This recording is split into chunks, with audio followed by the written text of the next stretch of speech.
100% திரு விஜய் அவர்கள் முதலமைச்சர் ஆகும் அளவுக்கு 125 தொகுதிகளில் வெற்றி பெற்று தமிழக வெற்றி கழகம் முதலமைச்சர் தமிழக வெற்றி கழகம் வெற்றி பெற்று திரு விஜய் அவர்கள் முதலமைச்சர் இந்த 26 தேர்தலில் ஆக முடியாதுன்றது என்ன நடந்தாலும் சரி ஆக முடியாது. அவருக்கும் தெரியும். கரெக்டாக இதில் உங்களுக்கு ஒன்றும் மாறுபட்ட கருத்து இல்லையே? இல்லை. ஆனால் பெரும்பாலான இடங்களில் அதிமுக பிஜேபி வெற்றி வாய்ப்பை விஜய் காலி செய்வார் என்பதிலும் சந்தேகம் அல்ல. மீண்டும் திமுகவை ஆட்சியில் அமர்த்துவதற்காகவா விஜய் சினிமாலாம் விட்டுட்டு கட்சி ஆரம்பிச்சிருக்காருன்னு நினைக்கிறீங்க?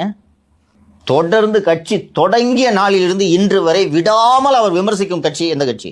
திமுக. அப்போ விஜய் கட்சி தொடங்கியதன் காரணமாகவே திமுக மீண்டும் ஆட்சிக்கு வந்துச்சுன்னா இது விஜய்க்கு நல்லதா? விஜய் இதை விரும்புவாரா? ஸோ திரு விஜய் அவர்கள், நீங்கள் சொன்னது போல விஜய் அவர்கள் அதிமுக பாஜக கூட்டணியில் சேர்ந்தால் 100% துவம்சம் பண்ணலாம் திமுக. கரெக்டுங்களா?